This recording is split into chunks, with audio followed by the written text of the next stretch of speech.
All right, good evening, everyone. Okay, welcome to our Jack Devine speech. We're very happy to have all of you here. I know that I had some comments that we ran out of coffee, but I will make some while Jack is speaking. I will make the, fourth and fifth pots. So while he's speaking, if you feel thirsty or you feel sleepy or you feel not sleepy and you want some decaf, I will make some more coffee for you and put out some milk as well. All right, so thank you for coming out on a Tuesday night. We're very happy to have you here. We're very happy to have Jack Devine here, and he's going to be presenting on his new book, Good Hunting, an American Spymaster Story. He is a longtime veteran of the CIA, so we're very excited to have him and hear what he has to say about spying. And if you enjoy this program, please share your enjoyment with your friends. Tell them to come. Tell them to enjoy all of our programs. We are actively planning for the summer and for the fall, so if you take a look at our calendar on the website, you'll see all of the programs there for you. We have some very good things. We have aviation, gardening. We have some Downton Abbey in the works, so exciting stuff. And if you would like to make a small donation to us, we have a donation box in the back. Any pennies you have left over from your coffee, all of that goes to programs like this to bring great speakers to the library and music and art and all kinds of other events. If you'd like to make a more substantial donation, we also have donation envelopes, which you can become a friend of the library and donate a little bit more. So without further ado, I would like to introduce Jack Devine.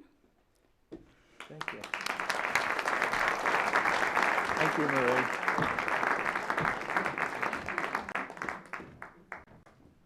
Well, I hope no one falls asleep. My intent is not to have that happen. I'm going to talk about the book a little bit to set the stage, but I have found that a dialogue of questions and answers, because so much of the world is in disarray, and there's not a very good understanding among many people about the CIA and its role, that once people get started with questions, it's amazing the diversity of them and how interesting so many of them are. So I would welcome, in the next few minutes, if you start thinking about that issue that you've always wanted to ask somebody that spent a long time in the CIA, please do that. Oswald did kill Jack Kennedy, if that's your first question to me. So if I could just take a minute, the book is called Good Hunting, and it took me a long time to come up with two words that may say something about me. I originally was going to call it Easter Island Man, because the British have a nickname for everybody that they have a counterpart relationship with. And the reason is, I think they thought I looked like the Easter Island. Now, let me tell you how flattered I was. My predecessor was called the Poison Dwarf. So I was going to run with it, but then I thought, well, Easter Island, it may sound like a novel, you know, a detective spy novel. And I didn't want that, so I abandoned it. The other title that I almost chose was All It Takes Is a Spark, because I don't know how many times I had people come to my office, foreigners, and say, Jack, my country's falling apart. We'll hold your coat. All it takes is a spark, and the country will, fall apart and welcome you with flowers. We've heard that before. And the truth of the matter is, and I want to talk about action in CIA, if you engage in it, you really have to have serious plumbing in. The people have to really have something they want to fight for that is identical to our own national interests, not necessarily democracy. So I usually walk people like that to the door and wish them Godspeed. Come back when you're ready to do something. Come back when your people are interested in fighting for something. And then someone said to me, all it takes is a spark. It could be misunderstood that what you're saying is all it takes is a spark, and it will be misinterpreted. So, I was frustrated, and then I was watching an old Turner classic movie of, I'm still fascinated by World War II. I was just talking to someone who wanted to talk about Wild Bill Donovan, the fellow that formed the OSS during World War II, the first great national spy leader in the United States. And when I started to think about that period of time, there was an expression, when I saw that movie, there was an expression that came back to me as the partisans were getting ready to leave in Nazi-controlled France. One of them said as they were leaving the room, "Good hunting." And what came back to me is how many times I signed a cable. And it's for generations. It's gone on. It started with the British, and I think Kipling first was the first one I've noticed that ever used the expression "good hunting." But it's really what we say to each other in the spy business, good hunting. And it's not break a leg in show business or tally-ho, it's good hunting.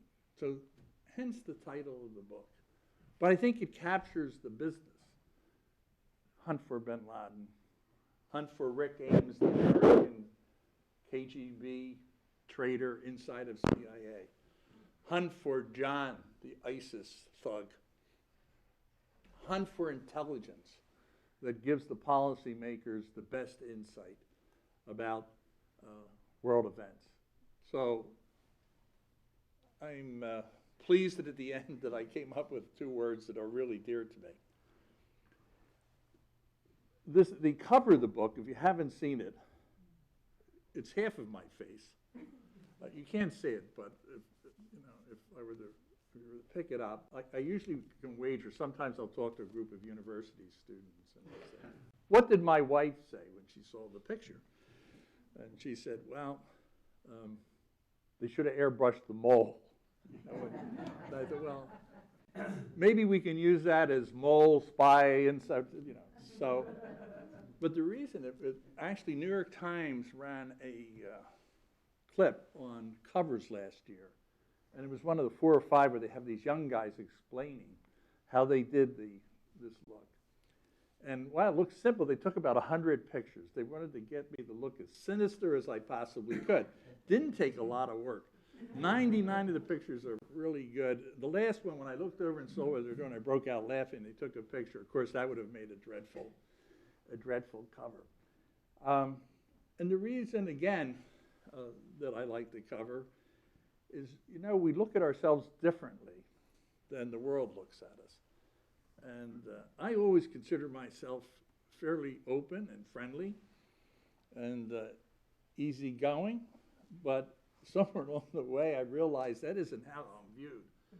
And I was in Mexico, and the chief of the office there was the last CIA person off the roof in Vietnam, a very seasoned warrior. And he was going up the elevator with the ambassador. And he said to the ambassador, "Look, I want to send Jack Devine out on this task."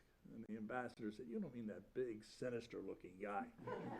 So Tom thought that was funny, Tom Polgar, and he came back, and, I was chagrined. I mean, I thought, wait a minute, big, sinister guy. So I went home and I told my wife, I said, "Pat, you won't believe what the ambassador said." He said, "Look, Jack, if I came in and didn't know you and saw that face, I would turn around and walk out." So so I began to realize that there is a look. So if I fast forward, if you remember when President Clinton was in office and Tony Lake was the National Security Director, I was running Latin America for CIA at the time. I got a call to go down to see Tony Lake and Sandy Berger. And they said, "Look, the president promised that we were going to put back in power the democratically elected president, Aristide, who was overthrown in a military coup in Haiti. He promised that in the election. And we would like you to go down and tell the dictators to get out of town." Now, I thought maybe it was my wit and charm that they were looking for, but then I realized it was that look. They wanted me to go down and terrorize them. So remember, the entire country is controlled by them. And I thought it was a great idea. And again, that's more self-revealing. So I flew down, and there was a chief of station and chief there, and he invited the chief of police to come to his house. And before I went down, Tony said, listen, Jack, this is how the White House scripts it. You say this, and he'll say that. You say this is probably like the Iranian negotiations, back and forth. And I thought, well, great, Tony, I got it. But, you're going to try and intimidate somebody. That's not how it works. So when he came in, he was petrified. Remember, it's his country. And we had reporting that he'd gone to the voodoo doctor. And the voodoo doctor had sprayed him with powder because he was going to see this person from the evil spirit from the north. So when he came in, he wouldn't touch any of the water because he was convinced I was going to poison him. Now, for those of you who've engaged in poisoning somebody, you know that in the Caribbean, a great way to conceal the aftertaste of poisons is pumpkin soup. Look, if your wife is serving you pumpkin soup some night and it's not Thanksgiving or holiday time, make sure she tasted first. So the chief had it made, and unscripted, she came in and put a bowl of pumpkin soup in front of the three of us, and I thought he was going to die. So when I was a little bit earlier in my career, I got great advice from a Latin American agent of mine. He said, Jack, you have to remember, you Americans are like that train barreling down the track. We're the rooster in the middle of the track. And we see you coming, and we puff out our chest and say, bring it on. It's a great piece of advice because it gets to the so important characteristic in dealing in Latin America of machismo, at least certainly in that time. So I thought, I would draw on my Irish storytelling, and I was going to tell this chief of police. So instead of using Tony's script, I said, look, I want to tell you this story. And then with this best look that I could conjure up, I said, you do not want to be that rooster, I think it had all the effect that I wanted, and I also went with a Gucci bag that was quite large and overpacked. And he would have lived well if he had accepted my offer. But like all good dictators,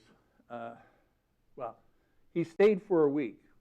And then we were going to invade Haiti, for those of you that are students of it. Our Air Force was leaving the air base in Florida, and the Haitians had a spotter. Jimmy Carter was negotiating with these dictators and was still at the table when the planes took off. He refused to leave, even though the president sent him a directive to leave. And the minute the planes took off, the dictators folded, and they took off. And this dictator, and the chief of police was part of the team.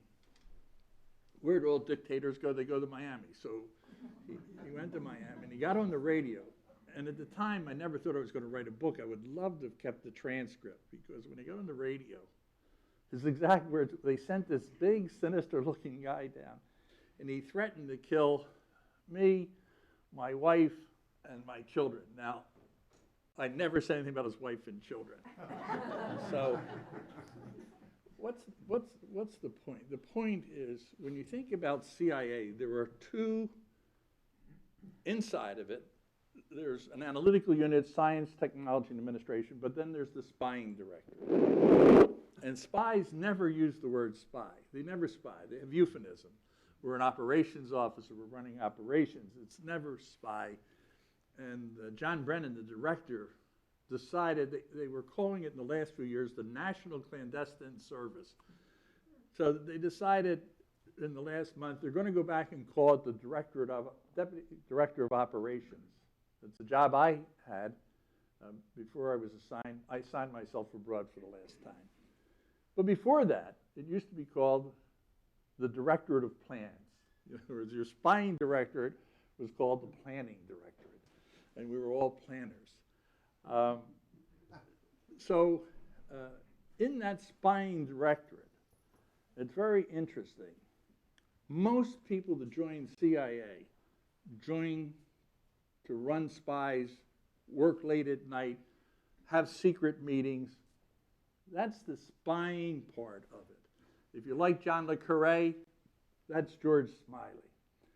The other part, most Americans accept that as part of an acceptable activity. The part that is really controversial is the part they call covert action, where you're either overthrowing a government, trying to influence an outcome. And there's always been a struggle between those two disciplines.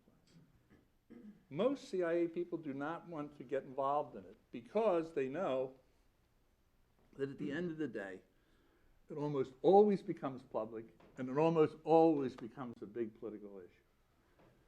So this book, while I talk about espionage, and I talk about Rick Ames, the spy inside of CIA, who I knew personally, went to his wedding, he worked for me, and it's about betrayal.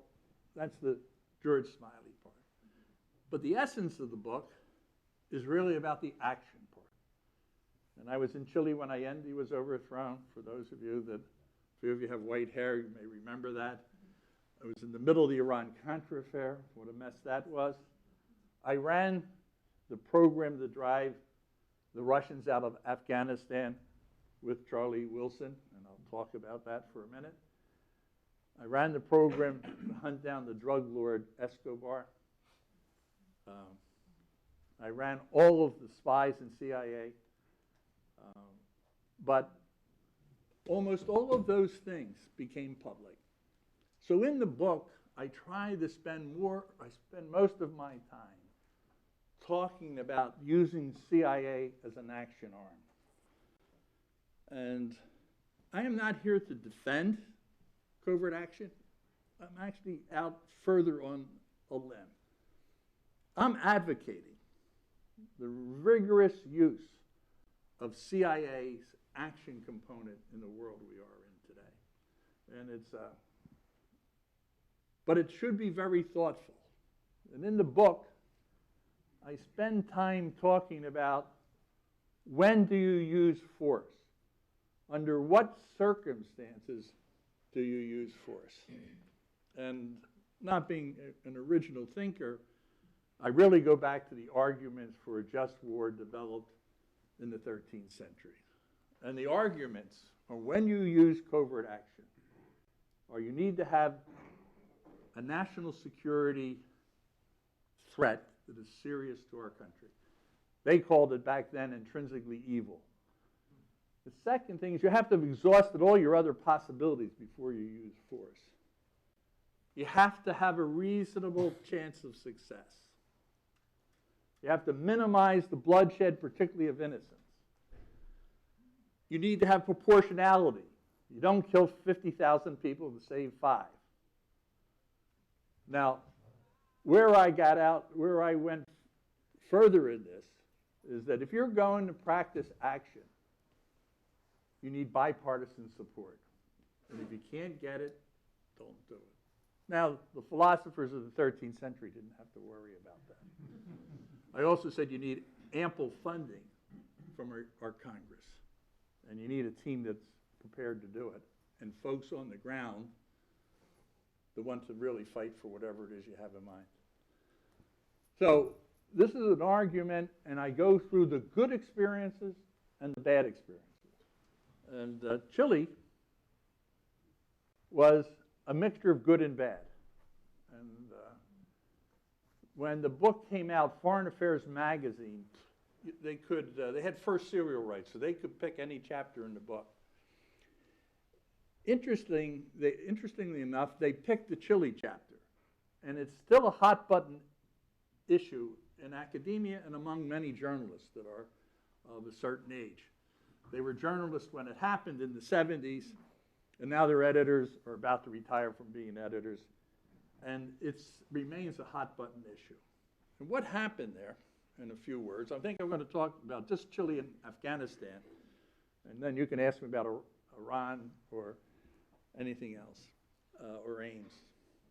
So President Nixon was president at the time. Allende was elected. He was a socialist with the support of the Communist Party. Cuba was a flaming hot communist country, exporting it. Today it's sort of like a dud. I'm glad they're opening up. I can't wait. I've been opposed the sanctions for as long as I've been an adult. But then it was a serious threat. And Nixon and Kissinger thought if you had Allende on one end and Cuba on the other, there was a red menace in all of Latin America. So they decided that they were going to block Allende from taking power.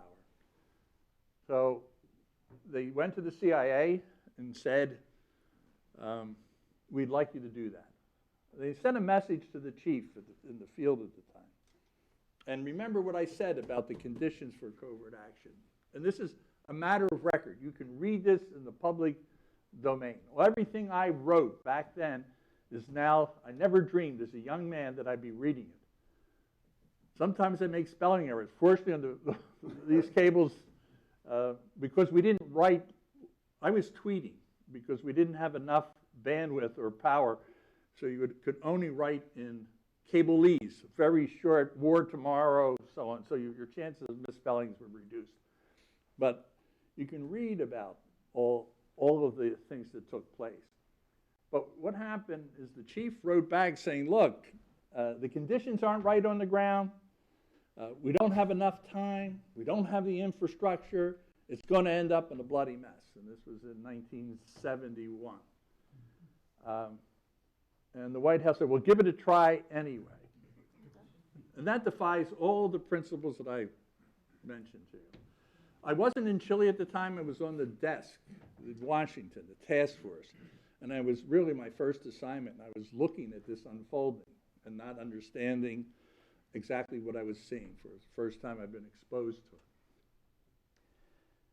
It turned out to be exactly what the chief said. It was a disaster. The Commander-in-Chief of the Armed Forces was killed in a rogue effort, and Allende swept into office. And today, most Americans would say that the CIA plotted with the military and overthrew Allende. And the truth of the matter is, Kissinger, right after that event, sent a cable saying, cease and desist with coup plotting. You can support the opposition, keep them alive, feed the newspapers, all of which I think is an honor. I have no difficulty with and didn't at the time, but no coup plotting. And that went on through 1973. And the way we found out about the coup, 3 days ahead of time, was one of my agents called my wife. She looms large in the book, I would tell you, even though she didn't want to be in it. And it was painful having her in it. If you have your wife edit a book, be ready. Because I've been married a long time, so you don't have to go through the buildup. It starts out something like, you spend 2 weeks writing a chapter. You sound like, well, I won't use the expression she used. You sound like a jerk, okay? And you just wince, and it's just terrible. And you go back, and then you realize, yeah, that wasn't worded quite right. Or maddening. It wasn't a red door, it was a green door. Who cares? It's 50 years later. Who cares whether it was red or green? You have to get it red or green. You got to get it right. So that could be painful. She didn't want to be in it. But she played such a huge role that I felt, and I felt such a sense of indebtedness to her. I'm rambling a little bit, but. What did the agent say to her? Oh, ye so impatient young man. First, I'm going to do what I want to do, but I will answer. I answer every question tonight. So when I joined, I mean, I'm sure you sense that I'm fairly outgoing, but when I joined the agency, I would be more what you'd call a wallflower. Now, she's a high-energy socializer. So we would go to cocktail parties, and I'd be trailing behind her. And she'd say, I'd like to introduce my husband, Jack. Jack, give him your card. Why don't you invite him to lunch? So I wanted to get a feel for my wife, that she was a very honor-free person. So the agent said, I tried to reach Jack, but he's out of the office. I'm heading to the airport because there's going to be a coup in 3 days, and it's going to start with the Navy. Get a hold of them and warn them. And that was the first report. It's in the classified documents that the U.S. government received that there was going to be a coup on September 11th, 1973. Now, I met another agent that evening who told me the same thing. Neither of them were active duty military. They both had very strong ties to the Navy, but they were not Navy active duty people. The CIA did not plot with the military. We did a lot of other things to create an environment that was unfavorable, in our view, of defending political and media institutions. So the military decided to overthrow Allende not because the economy was collapsing, not because the communists they were worried about. Their own military institution started to break apart, and junior lieutenants and captains were starting to plot. And they decided they were going to take charge of it for the national interest in their view. And I think when we look back on it, CIA's assessment of Pinochet, we only had one officer that ever met him, and he assessed him as being too weak to lead a coup. So they got that flat wrong. And there was not a good understanding of what Pinochet and the military really meant. They were not part of Chilean society, and therefore were not really well understood on what was about to happen. I think we all were caught flat-footed on that. I don't want to belabor the Chile story unless you're really into it, and we can go to that later on. But I wanted to throw out some of the bad things that can happen and why they happen. Afghanistan is a different story. And if you fast forward 15 years, by then I was further along in my career, and I was put in charge of the Afghan Task Force, the office responsible for supporting the Mujahideen and in Afghanistan. And what history doesn't realize that in 1985, the CIA's effort was totally bogged down. We were not making progress. The Mujahideen was losing against the Russians. We had large amounts of weapons piled up on the border because they had helicopters, the Hind helicopters, which are like Black Hawks, suppressing the movement of weapons across the border. What happened is the President of the United States decided we're going to give it one more shot, and we're going to push the budget up to almost $1 billion. It's the largest budget the CIA ever had in a covert effort. And the job was a huge logistical job. I owned more Toyota trucks than anybody in the West. More importantly, and I'm a city kid from Philadelphia, and and I really didn't know the difference between a horse and a mule. And I became one of the world's largest owners of mules. Because when you think of weapons moving across country, you have boats that start with boats, they go to the trains, they go to the trucks, and then you have the last 100 miles that are on the back of a mule. And for those of you that are expert mule skinners, you know that Tennessee mules do not work in Afghanistan. You have to have mules that are acclimated to the environment, and the only place we could find them in large enough numbers was the Chinese. So I'd go to China and buy a lot of weapons from the Chinese when the $500 million meant something in China. And part of the deal was shipping 9,000 mules like an old cattle drive across China and into Pakistan. Now, I don't want to talk about the end result of what happened to the mules after they got in there, but I'm sure I ate some of them when I visited the camps. Supporting 125,000 fighters was a huge, huge, huge task. The war is called Charlie Wilson's War, and I knew Charlie. I know him very well. I traveled with him. A flamboyant congressman, somebody I was delighted to know just because he was such a character. But he could have been easily underestimated because of his swagger. But he was an Atlas graduate, a serious foreign policy concern. He really cared about the Afghan program. But he knows how I feel about it. He's dead now. But he knew at the time. He was able to get a war named after himself, which is no small feat, especially if it wasn't your war. And it wasn't Charlie Wilson's war.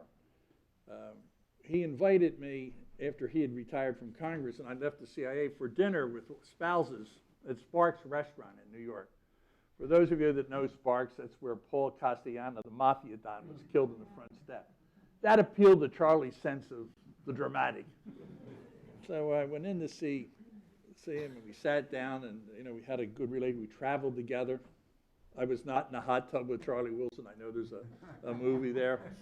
I'm standing by. That professionals don't do the hot tub with Charlie.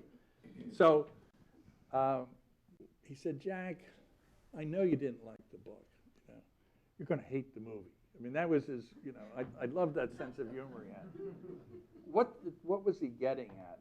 The movie has Charlie and it's sort of a rogue CIA guy, and somehow they make it all work with Julie Andrews in the back, not Julie Andrews, Roberts in the back. Now, there is a person like Julie Roberts, but I never met her. She was so far away from the program. I met her years later, and we had sort of a cryptic discussion. She said, Charlie proposed to me, but you know why I didn't accept.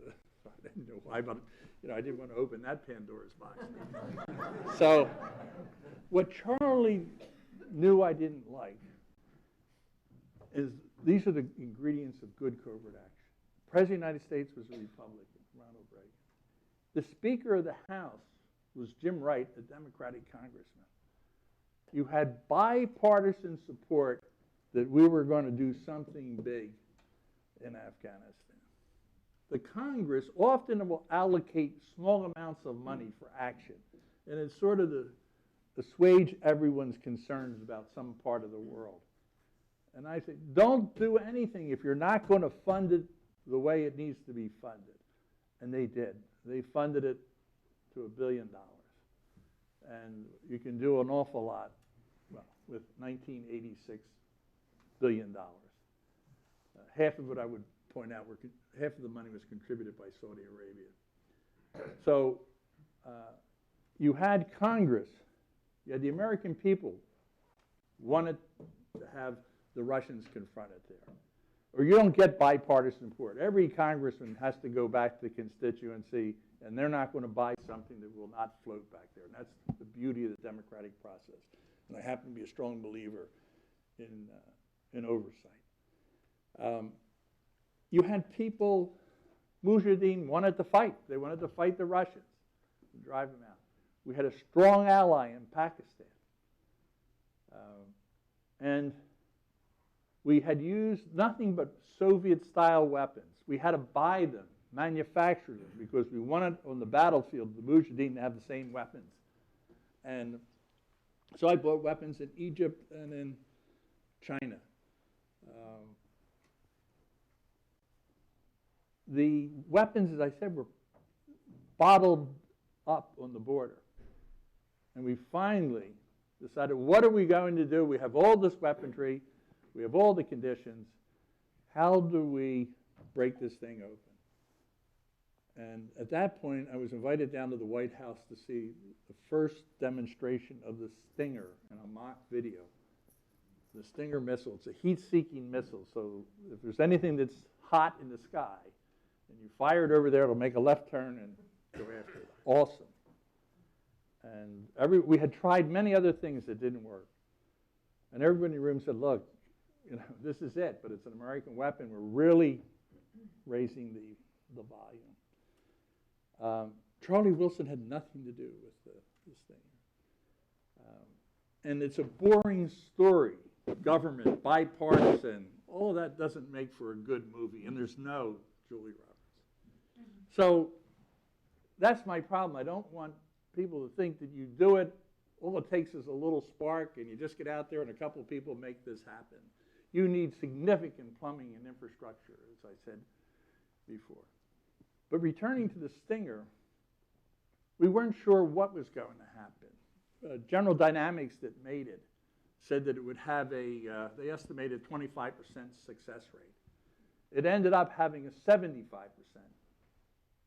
test rate. So the very first day they were fired, this hasn't been recorded, although it's on video in history. The first shot. Well, first of all, I had to go over to the Defense Department and get the missiles from them.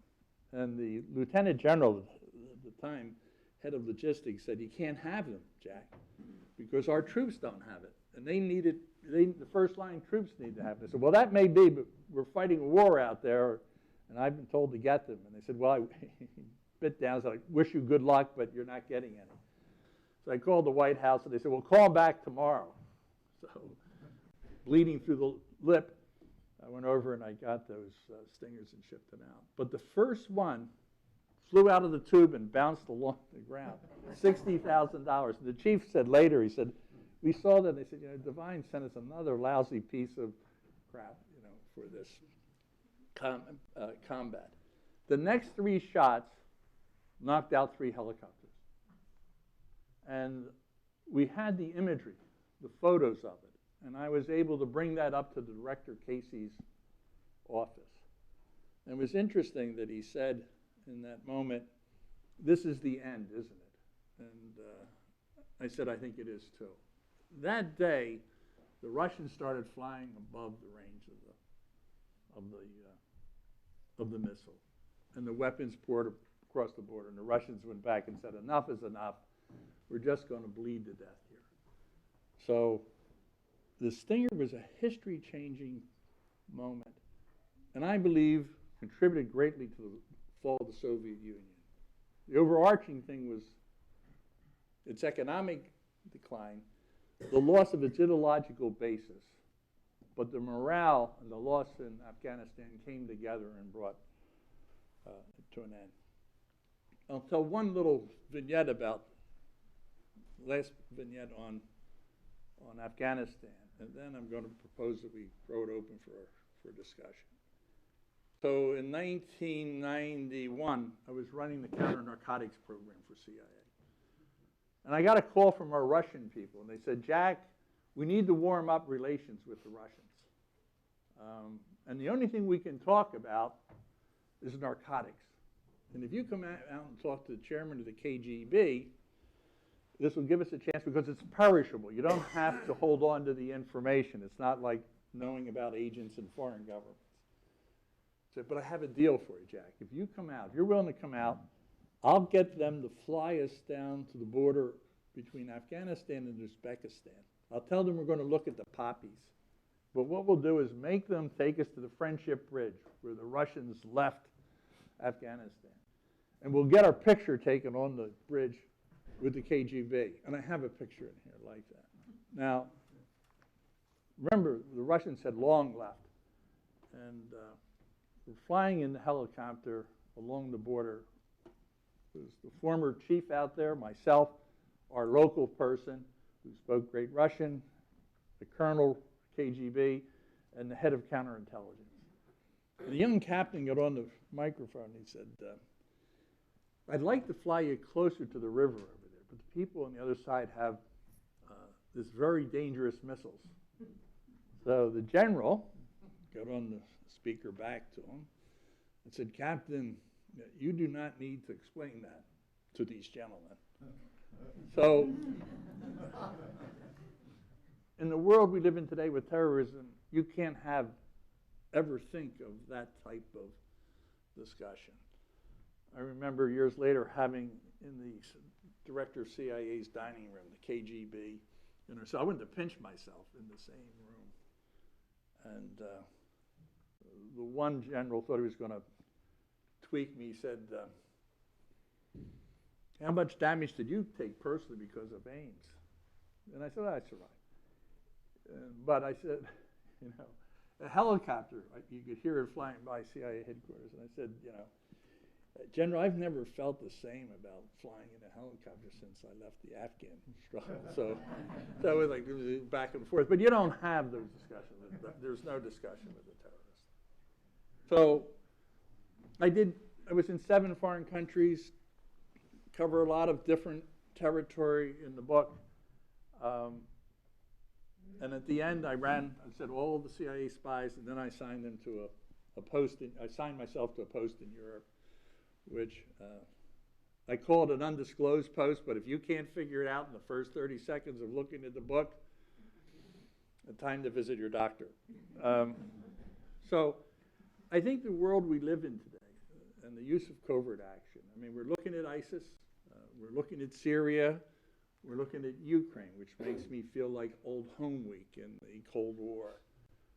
We're looking at Iran and the nuclear discussions. We're looking at Pakistan. We're looking at Yemen. There's a great deal of turmoil. We think about what's taking place in the world of cyber. We think of Snowden. We think of the SSCI report on torture. We think of the use of drones. There's a panoply of issues out there. And as I said at the beginning, I really believe we need to have a very thoughtful approach to how we use force, and that we need to be engaged across a very broad spectrum. I don't leave out Iraq, by the way. So I thought, I'll throw it back to you, and if someone were interested in Cuba for whatever reason, that's there as well. So I would welcome, in the last chapter is like a long op-ed about where do I see the world.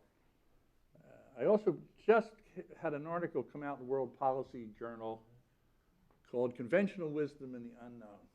And that is, what are we going to be looking at, and how do you get in front of the unknown? So I welcome an opportunity to address any issue you have about the CIA where I think I might be able to make a useful observation. You know what I could use? Somebody to point out, someone would volunteer to sort of decide who gets the call. But you're the first hand up. But I don't want to be the chooser. I don't want to offend somebody like I'm not. You're in the last row. Why don't you have a shot? And were you involved at all in the downfall of the Shah of Iran? No.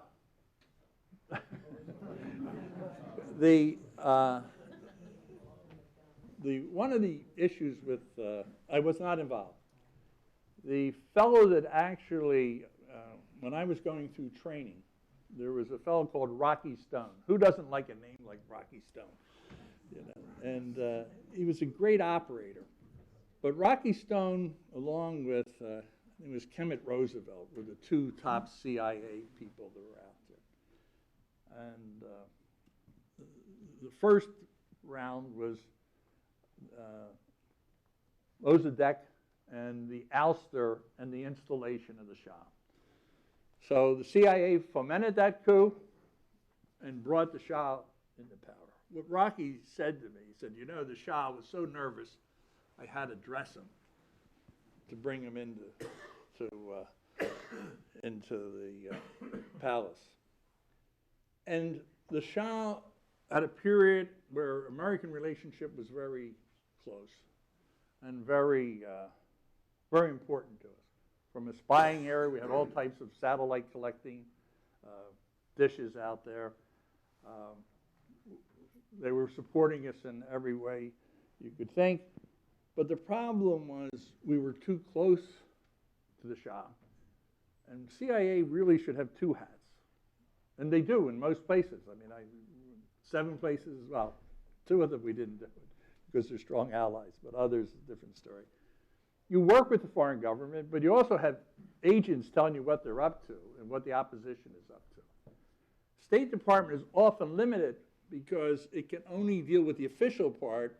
Otherwise, they'll be seen as collaborating with the opposition, whereas CIA can meet them at night and deal with the opposition. But for whatever set of reasons, that principle wasn't adhered to, and I think the CIA did not have the type of sources or a good understanding of what Khomeini was, his popularity, and they underestimated the vulnerability of the Shah. So the 2 parts are, the CIA had a big part in putting the Shah into power, and I think one of the failures was not to anticipate the Iranian Revolution in '79. Yes, sir. What do you think Putin's endgame is at this point? Right in here. Well, you know, when you're writing a book, you get to. Question, please. Oh, I'm sorry. The question is, what do you think Putin's up to? And what happens when you're writing a book, when you submit the manuscript and they start to go to the publisher, try and change a word. All right? And then what was happening was the Maiden Revolution was taking place, and I was able to stop the publication of the book to get a couple paragraphs in. Paperback edition will have more. But what I said there is, Putin is going, he's an ex-KGB guy. I mean, I know the playbook. We have the same playbook. His is in Russian, ours is in English. You know, and it's a covert action one. And I said, Putin is going to use every technique that's in the covert action playbook. Thought never crossed my mind that he was going to let the Crimea remain in, or Ukraine, a NATO type of country. It wasn't going to happen. That he went in and supported groups in the East, vintage covert action. I'm sure he has, I know I'm not exaggerating because I have some independent information on this. You know, he's hundreds of agents in the western part of the Ukraine. He's going to buy elections, he's going to buy political leaders, he's going to have sources in the, he's doing everything you can do. Then the other thing is you watch his propaganda. It's, for those that are of a certain age, it's vintage, you know, USSR propaganda. No, we're not doing it. We're not providing it. And 2/3 of the world believe them. And you would say, it's outrageous. Of course, we have pictures of you know, shipping arms across. So I think Putin is going to continue to keep what he has, and he's going to keep the western part relatively unstable. I don't think he wants the whole enchilada, because then he will be facing insurgency inside and other problems with the West. And I think my colleagues don't agree with me, but I've been outspoken to them and others that we should be doing the same thing.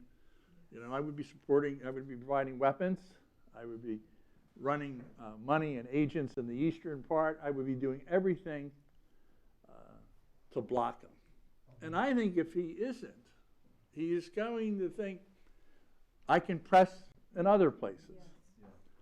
So, you know, when you get a bully on the corner, you've got to push back. And I don't think we're doing that. You know, I think we have sanctions. God is good, gave us lower oil prices, okay? That has helped us internationally tremendously. It's weakened Iran, it's weakened Venezuela. I mean, people that are, Venezuela's a pest, Iran's a serious threat, and Putin,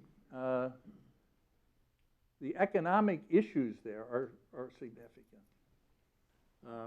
I'm not predicting, nor do I want instability in Russia. Just like I would have left all the dictators in that we threw out in the last 5 years. Not that they were good by any means, they were horrible. And you try and ameliorate their excesses. But don't topple something until you know what you have behind it. Unless you have capacity and capability just to knock it over, then you're playing, trying to find the right. You're just trying to be lucky.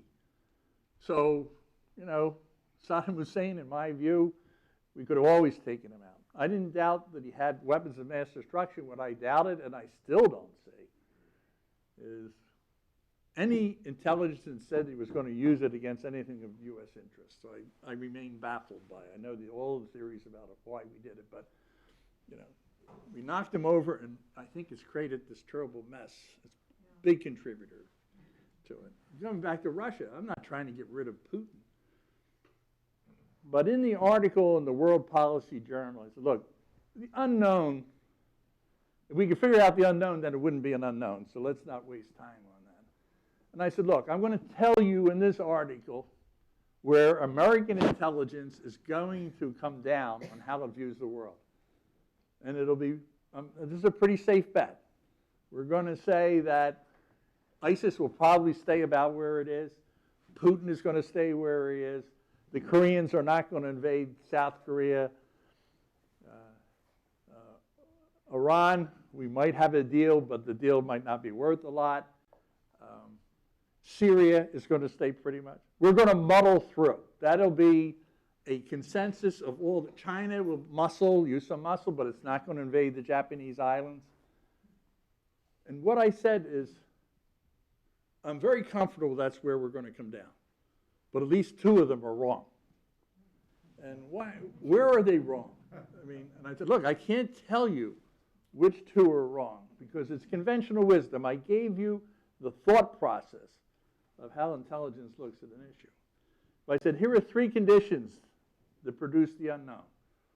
One is autocratic governments are much more vulnerable to instability than they were in the past. There, in that world, is more likely to be your surprise. Where there's significant economic decline and internal pressures is the second characteristic. The third is where you have robust social networking. And when you combine those three things, you can look at the vulnerability of where the surprise is coming from. I expect Putin to be around next year. But because he's so popular for invading and Russian nationalism, doesn't mean this is a permanent popularity. Unlike his communist forefathers, there's no ideology under Putin. He has no cement. It's really a leader of personality. The same is true with the Chinese. Xi is another strong person, the head of China. But there's no communist ideology holding them together.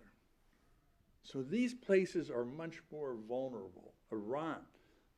And again, remember, it's not all that takes is a spark. All I'm saying is we have a lot of instability in the world. We probably have more instability than we will even own up to. Can you tell us where ISIS came from and why everyone was so surprised about their power? I think there was a lot of intelligence reporting on the existence of ISIS. Okay? I don't think they were anywhere as strong as they appear today. Where I think there was a great misjudgment, intelligence misunderstanding, nobody thought that 4 Iraqi divisions were going to run away when the first shot was fired. You know, the U.S. spent $1 trillion investing in training and building an army. So the problem wasn't so much underestimating ISIS strength. It was overestimating the Iraqi military. And this comes back to one of my points. If the people on the ground really aren't interested, genuinely, they'll take your money, they'll take the training, they'll take everything that you're willing to give. They need a reason to fight. And if they don't have it, they disappear. And, you know, we're talking about training in Syria, 5,000 troops. I mean, it's, what are we going to do with 5,000 troops? I mean, honestly. And why do we think they will fight when we send them back? What are they fighting for? They would fight to get rid of Assad. So we build an army in Iraq. We're building, and I've been writing about this for years. After 9/11, I thought we should go in and get bin Laden. Remember, I know a lot of the people that, the Afghan leaders are the same people that were there 25 years ago. Go get bin Laden, bring the Taliban down, and then leave the CIA and special forces below the radar. Do not try to build a democracy and pour money into Afghanistan. It is not, unless they want a system that is compatible with ours, we're wasting our money. And more importantly, our human resource, people. And the same thing was with Iraq. I think ISIS has probably reached its apex. In a way, I wish they had a caliphate. Because once you have a state, the U.S. government can deal with it much more effectively than in a group of insurgents. But where did they come from? Let's make this the last question. Where does, you have, in the Middle East and many other places, in the Middle East you have many, many people that are dissatisfied They don't have employment. They are not happy with the regimes. Al-Qaeda started because they didn't believe in the kingdom, the Saudi Arabian kingdom. And it was really about Saudi Arabia and the king and the princes in Saudi Arabia. So you have a very disgruntled group of people that are radicalized. And then you have the concept of jihad that has inspired them. It's a religious fervor. And now what you have this huge split between Shia Muslims and Sunnis. And they're fighting each other. And that continues to bring advocates. So, and their numbers, they're talking, 25, 30,000. I mean, this is not,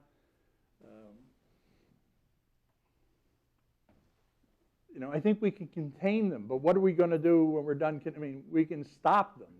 But how do you fix the problem in Syria? If you push them back in there, do we leave Assad in power? We push him out and they come to power? I mean, it's a really difficult issue. So, we've had a jihad in process since 9/11, and the sentiments predated that.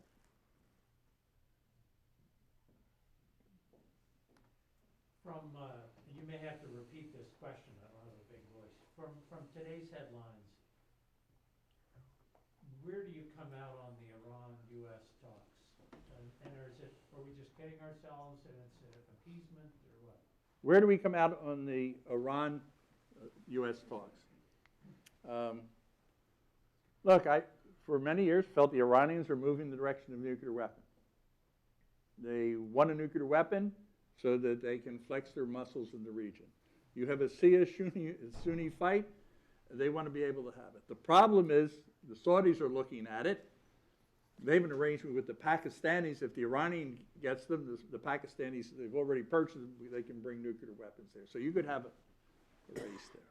So I think the Iranians want to get as close as they can to making a nuclear weapon. They have serious economic problems, and they would like the sanctions lifted. But people can live in a suppressed environment at a much lower level of happiness and existence than we generally believe. They're not ready to explode, Iran. My experience with Iranians is they're very smart and they're tough negotiators. Those of you that have been in an Iranian market trying to buy a rug, they know how to negotiate. My concern about our position is that we look so desperate that we need this. That's not a good negotiating position in any business. I think we should be trying. I'm not critical of trying to do this, but you have to have a good deal. And I just hope that we don't give away, 1 year breakout time to me is not very, not to be taken, in my view, too seriously. The problem is if you don't get a deal, what do you do? So then we're back to more heavy sanctions, confrontation. They go forward and go ahead and get the nuclear weapon. Do we then attack? I mean, are we going to attack? Will the Israelis attack? Will we attack together? So we want to try and get a deal. I don't feel good about where we are in negotiations. And it's a shame that somehow became sort of the centerpiece of our foreign policy right now to get that deal. I just think it's not a good negotiating. So I don't blame, I support the administration trying to negotiate a deal, but it has to be a good deal. How were you recruited as a Let's make CIA? this the last question. The library actually closed 10 minutes ago. It's fascinating, but please stop. The last question, should I field the last question, Marie? The last question, please. Yeah. The last question is, how did I get into CIA? How were you recruited? No, that's not how it happened. Okay. Again, it's a generational thing. Today, every newspaper has major newspaper has two journalists that report on the CIA. In other words, they are intelligence journalists. When I was teaching high school in suburban Philadelphia, and the CIA came up as some sort of institution in the Bay of Pigs. And then the story went away. Unless your family was somehow, in the military, Legat, State Department, inside the Washington environment, CIA was not really a subject that one talked about. It wasn't taught in college. It wasn't, there were recruiters at some of the better schools that tapped you on the shoulder, okay? That is not how it is today, and that's not how it should be. So for my anniversary, probably my birthday, my wife gave me a book called The Invisible Government by David Wise. He's still alive and still writes. And the book is about the military-industrial intelligence complex and how it's controlling the world. And it was meant to be a scandalous book. Well, I read it, and I thought, wow, what an interesting career for somebody that has a background in internet. So I took a pen with ink and wrote a letter and mailed it in. And then I got one back saying, go to the 12th and Chestnut, and thus the process began. Today, you have to go online. It's the only way. I don't like it because the online doesn't allow the person to write enough. You don't get enough interpersonal skill before you get thrown out of the selection process. It's very automated. They get 100,000 applications a year, so in their defense, I know they have to process it. I do want to say, when I joined the agency, I was in the operational training program, and there were 50 of us. 48 were men and 2 women. And today I would tell you it's 50-50. And the reason I make that point is that the CIA should be a microcosm of America. It shouldn't be the people that are tapped on their shoulder at the university. The Brits did it for many years after we abandoned it. It should be meritocracy, and it should look like America. And it shouldn't be, and it isn't. And I never knew anyone else's political, a couple of people could say a little far to the right, far to the left, but most people, it's unprofessional to talk about. So the people in there should be a good microcosm of the U.S., and I think it is largely. And they really work at it. They're not always successful with every minority because of the competition from the private sector and what the top folks can get, but they try really hard. So thank you very much.